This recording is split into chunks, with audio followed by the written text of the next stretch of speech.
अस्सलाम वालेकुम, मेरा नाम है ज़हर और ये है मेरा channel. Obviously for some very odd reasons लोग मुझसे पूछ रहे थे कि टर्की का वीज़ा कैसे लगेगा। पहले मैंने सोचा मैं इस पर क्या वीडियो बनाऊँ, लेकिन फिर मैंने सोचा चलो बना देता हूँ क्योंकि कुछ कन्फ्यूजन मुझे भी थी।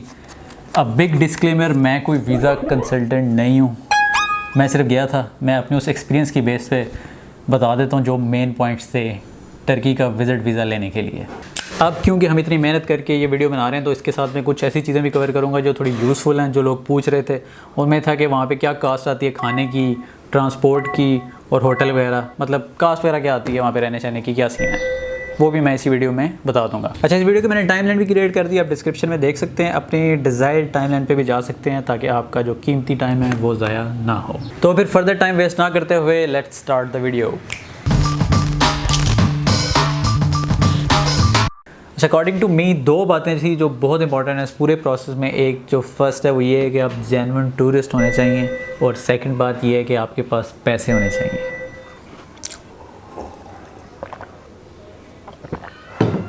तो अब आप सोच रहे होंगे कि आखिर कितने पैसे। मुझे जो दो फिगर्स कंसल्टेंट ने दी थी वो थी 4 लाख प्लस, और कुछ ने मुझे फिगर दी थी कि आपके अकाउंट में 10 लाख रुपए होने चाहिए। लेकिन ऑफिशियली उन्होंने ऐसा कुछ भी नहीं कहा हुआ। अगर आप उनकी वेबसाइट पे जाएं, ऑफिशियल वेबसाइट पे, वहाँ पे सिर्फ ये मेंशन्ड है कि जितने दिन आपने वहाँ पे रहना है उसकी अकोमोडेशन और होटल वगैरह का खर्चा आपके पास होना चाहिए।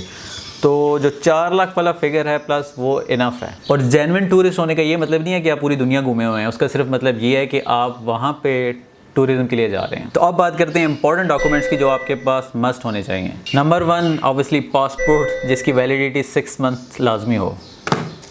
उसके अलावा आपको बनवाना पड़ेगा एक अदद पोलियो कार्ड। ये किसी भी गवर्नमेंट हॉस्पिटल से बन जाता है। आप वहाँ जाएंगे, उन्हें कहेंगे कि मुझे पोलियो कार्ड बनवाना है, तो ये फ्री में वो आपको एक कार्ड बना के दे देंगे आपके नाम का कि आपने रीसेंट टाइम्स में पोलियो के कतरे या वैक्सीनेशन करवाई हुई है। इसके साथ आपने अटैच करनी है बैंक स्टेटमेंट लास्ट 3 मंथ की। वहाँ से आपने बैंक से 2 स्टेटमेंट्स लेके आनी है। एक बैंक स्टेटमेंट, एक होती है पर्सनल स्टेटमेंट जो अकाउंट मेंटेनेंस सर्टिफिकेट जिसको कहते हैं, वो भी आपने बैंक से लेकर आना है। और आपको चाहिए ऑब्वियसली वीज़ा एप्लीकेशन फॉर्म, वो आपने फिल करना है, उसको साइन करना है। उसके साथ आपने अपना ट्रैवल हेल्थ इंश्योरेंस कार्ड भी बनवाना है। वो यूजुअली जो ट्रैवल एजेंट्स होते हैं वो आपको बना देते होते हैं थोड़े से पैसे लेके। एक बहुत इंपॉर्टेंट चीज़ जो मोस्टली लोग नहीं बनवाते वो होता है NTN नंबर। वो आपके पास मस्ट होना चाहिए। वो कैसे बनता है वो आप यूट्यूब वगैरह पे ट्यूटोरियल भी देख सकते हैं, लेकिन बेहतर है किसी लॉयर से कंसल्ट करें।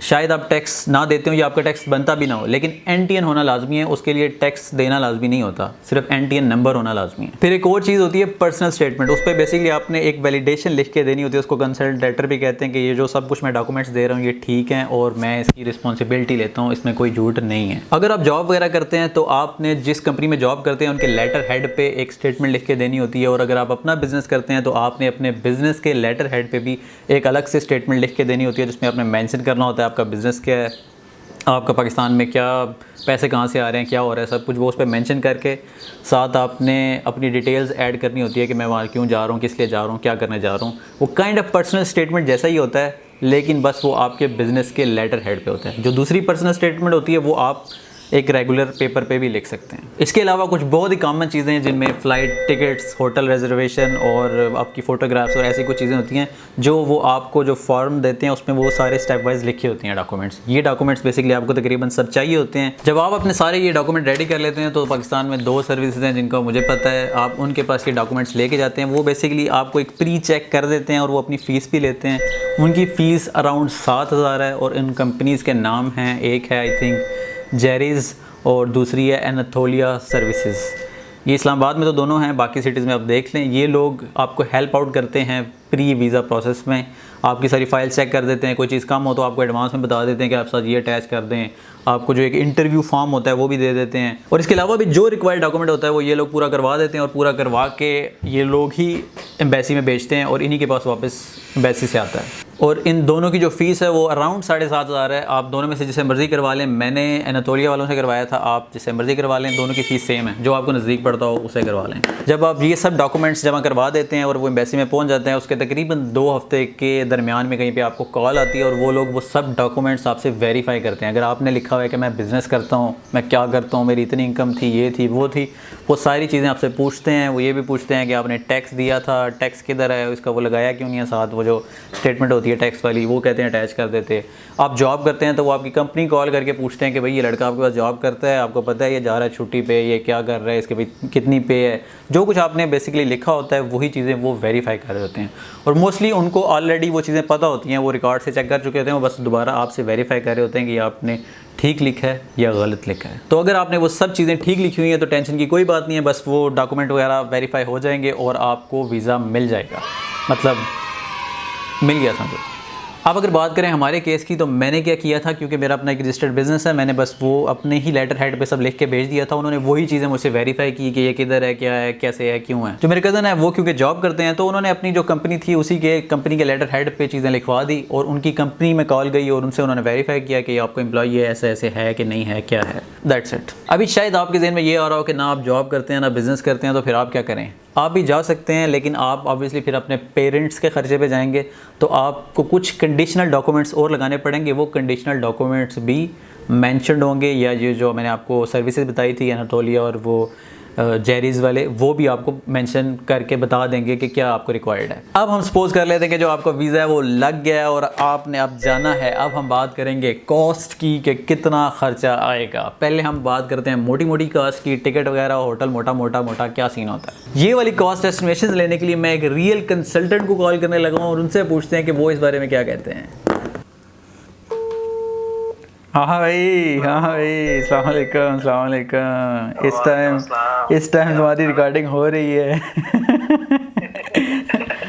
पहले तो ये बताओ कि एयरलाइन का टिकट कितने में मिलेगा और कौन सी एयरलाइन चीप होती है। आप कोशिश करें कि डायरेक्टली ट्रैवल करें। अगर आपका ऑन रूट पे जर्नी नहीं है, उसमें टिकट आप कॉस्टली कर लें कि जो होगी टिकट आप कॉस्ट अराउंड अबाउट 1 लाख से 140 1 लाख तक हो सकती है रिटर्न टिकट की प्राइस। इनडायरेक्ट एयरलाइंस भी हैं, जैसे दुबई वाया स्टॉप होगी, एमिरेट्स होगी और इसके अलावा इत्तेहाद होगी। अच्छा, तो ये सबसे अच्छा ऑप्शन इस पे है, टर्किश एयरलाइन पे डायरेक्ट एयरलाइन। सबसे सस्ता उसे कितने का पड़ेगा टिकट, अगर कोई भी लंबे थोड़े चौड़े रूट से वो जाए, उसको क्या पड़ेगा सस्ता। फिर यही है कि सीजन, हाई सीजन में ट्रैवल ना करें। दिसंबर हाई सीजन होता है, जनवरी हाई सीजन है, फरवरी हाई सीजन है। लो सीजन में ट्रैवल करें। अच्छा, तो उसमें हो सकता है कि इसको टिकट अराउंड अबाउट 80 to 90,000 की मिल सकती है उसको रिटर्न टिकट। किस एयरलाइन की होती हैं ये? मोस्टली इनडायरेक्ट होगी, सऊदी एयरलाइन हो सकती है, वाया एसपी होगा 7-8 घंटे 6। डायरेक्ट टर्किश में जाने का कोई फ़ायदा है किसी को? डायरेक्ट का फायदा है कि आप वो वाया में आपको स्टाफ होता है वो नहीं मिलता है। इतना कई बार होता है कि एयरलाइंस की प्रोमो होती है, आपको प्रमोशनल टिकट मिल जाता है। टर्किश का भी मिल सकता है कई बार ऑफ सीजन में, हाई सीजन में नहीं मिलता।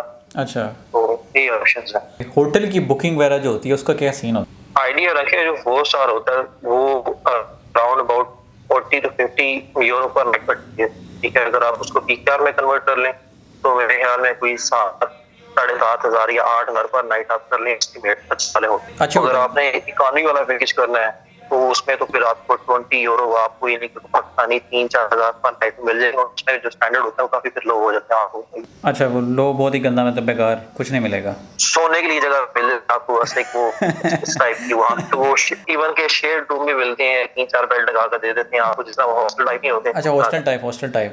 अच्छा, अकॉर्डिंग टू यू सबसे इम्पोर्टेंट पॉइंट क्या है विजिट वीज़ा अगर किसी ने लेना है उसके लिए, क्या सबसे इम्पोर्टेंट चीज़ है उसमें, क्या उसको मेन पॉइंट क्या है, इस ये वो तो बस लग गया। उस सबसे बड़ा जो मेन पॉइंट है, डॉक्यूमेंट सारे जमा होने चाहिए। उसकी रीजन ये है कि उनकी वेरिफिकेशन कॉल भी आती है in case if you are an employ, तो ऑब्वियसली वो आपके ऑफिस कॉल करेंगे वेरिफिकेशन के लिए। ठीक है, वेरीफाई करेंगे बंदा वाकई यहाँ पे काम करता है कि नहीं करता। तो डॉक्यूमेंट सारे जेन्युइन हो, बैंक स्टेटमेंट आपकी हो। ये नहीं है कि बैंक हम बोलेंगे लाखों में होने चाहिए, करोड़ों में होने चाहिए, प्रॉपर होना चाहिए। अगर आप प्रॉपर एक एम्प्लॉय है तो वो कह लें कि वो उसमें सैलरीज वाला चक्कर होना चाहिए, शो होनी चाहिए, सैलरीज आ रही हैं जा रही हैं, प्रॉपर ट्रांजैक्शन शो होनी चाहिए, बैंक स्टेटमेंट हो, ट्रांजैक्शन शो होनी चाहिए रेगुलर। अगर हाँ बिल्कुल इसी तरह ही है। बाकी डॉक्यूमेंट्स आपके सारे जेन्युइन हो तो मेरे ख्याल में कोई रीजन नहीं है कि ऑब्जेक्शन लगे। आप वीज़ा फीस ही कितनी होती है टर्की की? वीजा फीस इसकी मेरे ख्याल में अराउंड अबाउट मैक्सिमम 10,000 है इसकी वीजा की ना, 10,000। बाकी इनकी ड्रॉप बॉक्स की फी होती है, क्योंकि ऑब्वियसली आप डायरेक्ट टर्किश एम्बेसी में ये जमा करवाते हैं तो 2 इधर ड्रॉप बॉक्स है। डायरेक्ट नहीं करवा सकते? एक तो वो जेरिस का ऑफिस है, नहीं डायरेक्ट नहीं करवाते, ड्रॉप बॉक्स में देते हैं, क्योंकि एम्बेसीज का एग्रीमेंट होता है ड्रॉप बॉक्सेस का। वो एक जेरिस में देते हैं तो दूसरा इनका वो अभी जो एनाथोलिया इस्लामाबाद। हाँ ठीक है। और 10,000 वीज़ा की फ़ीस होगी और 7-8 हज़ार वो लोग ले लेते हैं। वीज़ा लगे ना लगे उनका 7-8 हज़ार उनका। हाँ बिल्कुल। एज अ जो ये ट्रैवल एजेंट्स वगैरह होते हैं, ये किस किस डॉक्यूमेंट में हेल्प करते हैं? फाइल गाइडेंस मिल जाती है आपको। इसमें मेन चीजें आपकी जो ट्रैवल इंश्योरेंस होगी। ट्रैवल इंश्योरेंस, हाँ ट्रैवल इंश्योरेंस कितने की बनती है? अब उधर उन्होंने लिखा होता है 3,000 यूरो और ये वो क्या 3,000 यूरो देने पड़ते हैं? नहीं, वो जस्ट कह लो कि वो आपने एक खास प्रीमियम अमाउंट होती है, वो आपने पे करनी है। उस पाकिस्तानी में बताओ कितने रुपए देने पड़ेंगे? मैक्सिमम 2500 के 2300 से 2500। अच्छा बस 25-2300 देना होता है, वो बस वैसे उधर लिखा हुआ है ज़्यादा सारा। मगर वो फिर भी subject to number of days है ना, आपने कितना मेंशन किया है। मिनिमम 14 डेज की ट्रैवल इंश्योरेंस होती है, तो आप 23 से 25 का आइडिया ले लें। बस ज़बरदस्त हो गया, थैंक यू सो मच। लो भाई, मुफ्त में आपकी मौजें करवा दी हैं और मैंने आपको एक एक्चुअल ट्रैवल एजेंट से बात करवा दी और उन्होंने हमें एक रफ एस्टिमेशंस दे दिए हैं टिकट वगैरह की, और कुछ बातें जो इंपॉर्टेंट थी उनके मुताबिक वो भी उन्होंने बता दी हैं।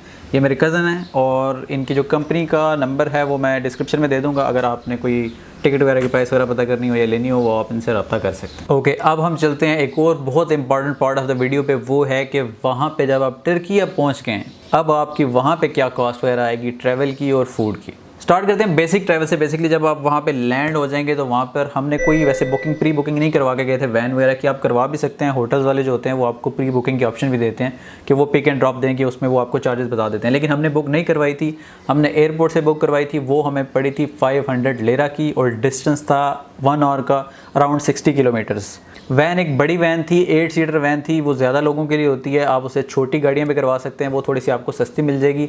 500 लेरा में वो लोग हमें छोड़ के भी आएंगे और जब हमें वापस आना होगा उन्हें इन्फॉर्म करेंगे तो वो ही हमें पिक करके लेके जाएंगे उसी प्राइस में, सेम गाड़ी में। और अगर बात करें लोकल ट्रांसपोर्ट की विद इन द सिटी, उसमें थी जो मोस्टली कॉमन जो थी वो थी ट्रांजिट ट्रेन जो उनकी होती हैं वो बहुत चीप होती हैं। मोस्टली लोग उन्हीं पर ट्रैवल करते हैं। उसके लिए आपको वहाँ से एक कार्ड निकालना पड़ता है, जो वहाँ मशीनें लगी होती हैं, उसमें पैसे डालो और कार्ड निकल आता है। वो प्री लोडेड होता है, आप उसमें लोड भी कर सकते हैं और वो कार्ड मोस्टली जगह पे यूज़ हो जाता है। उसके अलावा कोई वहाँ पे बाइक के टाइप सर्विस भी थी, बाइक पे आपको इधर उधर लेके जाने वाली। टैक्सियाँ भी सस्ती थी और टैक्सी पे मीटर चलता है, क्रीम ऊबर वहाँ पे नहीं थी। टैक्सी का जो मीटर है वो जब गाड़ी में बैठे हैं तो स्टार्ट हो जाता है 5 लेरा से, प्लस फिर आप जहाँ पे जाएं जितना डिस्टेंस कवर करें वो ऑटोमेटिकली उधर बिलिंग होती रहती है।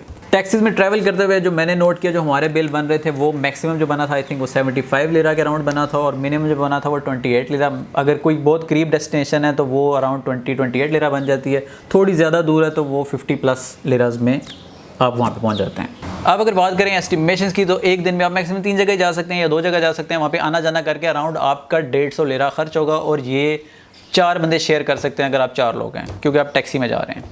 और अब हम बात करेंगे फूड की। अब अगर हम बात करें एक टाइम में फूड की तो वो अराउंड 10 to 30 लेरा में था एक पर्सन के लिए। फॉर एग्जांपल आप किसी रेस्टोरेंट में जाते हैं तो वहाँ पे जो एक प्लेटर आपको मिलेगा वो 30 लेरा में मिल जाएगा, 15 लेरा में, 28 लेरा में, इसी रेंज में आपको मिल जाएगा। हाँ, अगर आप किसी बहुत ही महंगे रेस्टोरेंट पे चले जाते हैं, स्पेशली वो जो नमक गिरा के ऐसे करके नमक गिराते हैं, उन भाईजान के पास चले जाएं तो उनकी जो रेट लिस्ट थी वो अराउंड 50 लेरा से लेके 300 लेरा के दरमियान में उनके स्टेक्स वगैरह से। जो उनकी सबसे सस्ती चीज़ थी वो उनका बर्गर था, वो 58 लेरा में था और उसमें भी टैक्सेस डाल के अराउंड 68 लेरा कुछ हो जाता है। वही हमने खाया था। फिर फास्ट फूड में जो सबसे ज़्यादा इजीली अवेलेबल फास्ट फूड था वो था बर्गर किंग, और बर्गर किंग की प्राइस रेंज भी ऑलमोस्ट सेम ही थी। 20 लेरा से लेके 35 लेरा के दरमियान में आपको एक फुल मील मिल जाता है फॉर अ पर्सन, जिससे आपका पेट भर जाए, मतलब डबल स्टैक बर्गर और ये वो सब कुछ। स्ट्रीट फूड्स की बात की जाए तो स्ट्रीट फूड सस्ते थे। 10 लेरा, 15 लेरा, 12 लेरा में वो आपको शवारमे और वो फ्राइज़ वगैरह का एक छोटा मील मिल जाता है। ड्रिंक्स की बात की जाए, रेगुलर जो लेज वगैरह थे वो 4 लेरा, 5 लेरा, 2 लेरा, 3 लेरा। जो 1.5 लीटर कोक थी वो आई थिंक 5 लेरा की थी। तो मेरे ख्याल से ये इनफ फूड एस्टिमेशन है, इसकी बेस पे आपको आइडिया हो जाएगा कि वहाँ पे आपके खाने का कितना खर्चा होगा। तो हमारे इस लग्जरी बजट के मुताबिक आपका दिन का 150 लेरा लगेगा, टैक्सी का 70 लेरा अराउंड लगेगा फूड का। बट इन रियलिटी ना आप इतना खाएंगे ना इतना ट्रैवल करेंगे। लेकिन अगर आप 4 स्टार में रहें, 7 दिन ट्रैवल करें और ये सब कुछ करें तो अराउंड आपका इतना बजट आएगा। क्योंकि ये एक रफ बजट था, इसको आप एक मैक्सिमम बजट की तरह भी देख सकते हैं। तो अगर आपको ये वीडियो अच्छी लगी तो इसको लाइक करें, शेयर करें और वो सब कुछ कर दें जो एक वीडियो के साथ करना चाहिए।